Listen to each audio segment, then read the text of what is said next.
In the short 3.5 months since the launch of Destiny 2, Bungie and Activision have proven time and again that they're incapable of resisting the urge to indulge in their rampant greed. Nothing is more indicative of this than the existence of and the focus that they've placed on the abhorred Eververse marketplace, where players can spend real money to purchase the game's loot boxes, or engrams as they're known here, for a chance to earn certain rewards, most of which are cosmetic and some of which do have measurable gameplay effects. We saw how with the Curse of Osiris expansion, both the story and gameplay content were underwhelming at best, while the Eververse thrived with the addition of something like over 100 new items.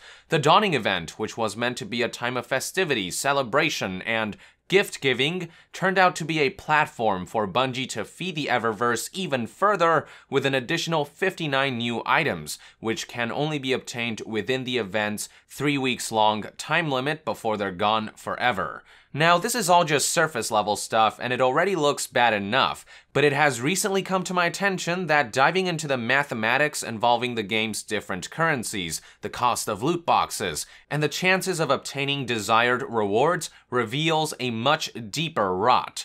The following information comes from YouTuber COS Gaming, who did a deep analysis of both the cost and statistics behind the Eververse. He began by calculating that if you purchase the best bang for buck $50 silver package and the best bang per silver 5 engrams package, each engram is worth about $1.38. From there, he presented the observation that in every Destiny 2 loot box, you will almost always earn 4 rewards in this particular layout: a stack of 3 shaders, 2 trash items consisting of mods or transmat effects, and 1 good item that could be a ship, a sparrow, an emote, a ghost shell, or an armor piece.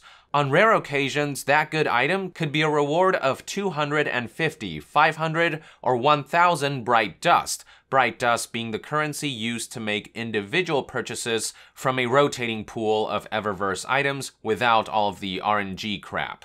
Using this data, it was calculated that if every loot box provided the best case scenario of rewards, one could earn up to 1040 bright dust per engram, and in the worst case scenario of rewards, one could earn as little as 30 bright dust per engram. So when converted to dollar value, in the best case scenario, $1 is worth 750 bright dust, while in the worst case scenario, $1 is only worth 22 bright dust. We are talking about a discrepancy of up to 3,409% depending on your luck. Using this information, it's possible to calculate the range of cost for items you purchase with bright dust. One item might cost a minimum of $2 and a maximum of $68.18, while another item might cost between $3.33 and $113.64. all depending on how lucky you got with loot box purchases. This data was then used to calculate the potential cost of obtaining all items within one full season.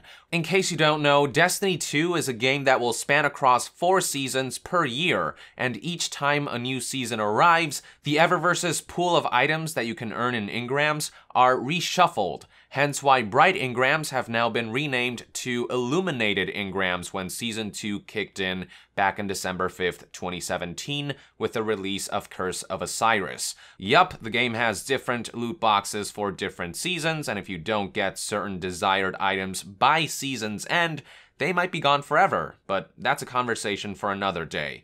Back to the topic at hand. The total count for the number of Eververse items in Season 2 was 186 items, and the total bright dust cost to get all of them was calculated to be roughly 116,250 bright dust. What this means is that one season of Destiny 2 may cost as little as $155 in the best case scenario, and as much as $5,284.09 in the worst case scenario. Then, if we consider the fact that the game is intended to span 3 years with 4 seasons each, we're looking at 12 seasons total across the game's entire lifespan. So if we multiply the cost per season by 12, we're looking at a total cost that roughly ranges between $1,860 and $63,409.08 to obtain every item in Destiny 2. Now, it's highly unlikely that anyone will end up in either one of those extremes. Most players will fall somewhere in the middle. So if we average those two numbers, 1 season's worth of Eververse items might cost around $2,719.55, and 12 seasons across 3 years worth of Eververse items might cost $32,634.60. Taking into consideration that the value of 1 engram is around $1.38, for 12 seasons, that's about 23,648 engrams worth of purchases. Now, COS Gaming's calculations were more generous by assuming that players are having the best luck possible all the time and earning an average of 170 bright dust per engram. But even then, it was calculated that the potential cost of purchasing every Eververse item would still turn out to be roughly $10,358.20 across 12 seasons, or the equivalent of 7,506 engrams. Just to give you an idea for how many engrams that is, say you want to earn all of them without spending a single cent and just by playing the game. It was calculated that doing so would require roughly 1.2 billion experience points. To earn that much XP, you'd need to participate in around 480,000 public events, assuming each completion earns you an average of 2,500 XP each.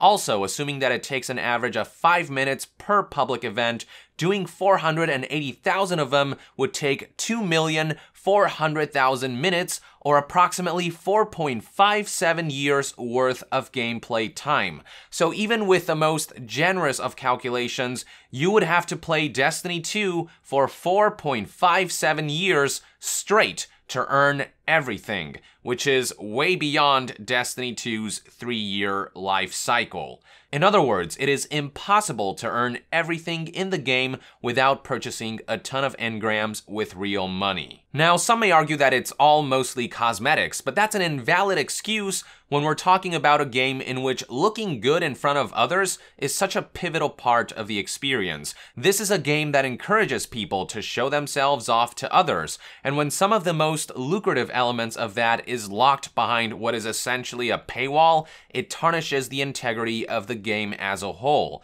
Others might argue that not everyone will want to earn all of these Eververse items, but keep in mind that even if you want to earn a portion of them, realistically speaking, based on these calculations and statistics, we are still talking about thousands of dollars worth of microtransactions or thousands of hours worth of grind. And with the way seasons and events like Dawning work in Destiny 2, all of the game's Eververse items have some sort of deadline before they're gone forever, so you can't even take all the time you want or need to earn them. That's how Bungie intends to strong-arm players into purchasing loot boxes, by making all of the game's most lucrative items have an expiration date. And even if you're able to resist the pull of the Eververse, evade its allure, and ignore it outright, keep in mind that with every passing month, Bungie is placing more and more of a priority on fleshing out the Eververse rather than fixing, optimizing, and expanding the core game. We saw it happen with the lame Curse of Osiris DLC, we saw it happen with the greedy Dawning event, and we saw a glimpse of the future with this job listing for a senior progression designer, whose responsibilities will include building and maintaining the Eververse, and creating a player progression system that revolves around engrams. Oh, and I should have you note that the job listing is no longer available on Bungie's website, suggesting that Bungie either pulled the listing because of bad PR or because they managed to hire someone for the position.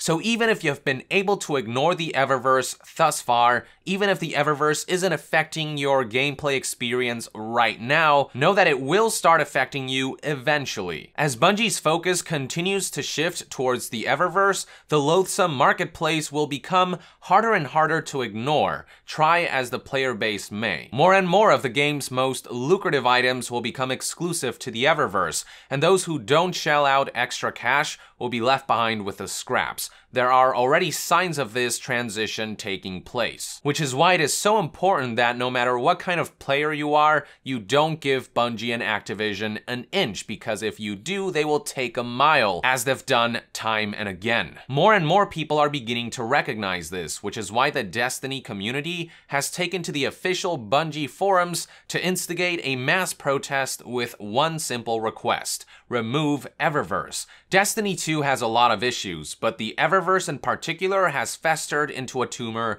that is on its way to killing the game. Bungie can either choose to root it out before it's too late, and before they lose what semblance of their community's goodwill they have left, or they can continue to feed the tumor's growth in their relentless pursuit for riches until the game dies a slow and unceremonious death. I personally don't have much faith that Bungie or Activision will step in to do the right thing, so if I were you at this point, I would jump ship before you get taken down with it. With that, I would like to end this news update and discussion video. Thank you for tuning in. I hope you found this video informative, and if you enjoy my content, consider supporting me on Patreon to help this channel stay independent and self-sustained. And to be further updated on all things gaming news, reviews, and discussions, stay tuned right here on Young Yeah. I'll see you guys next time. Young out.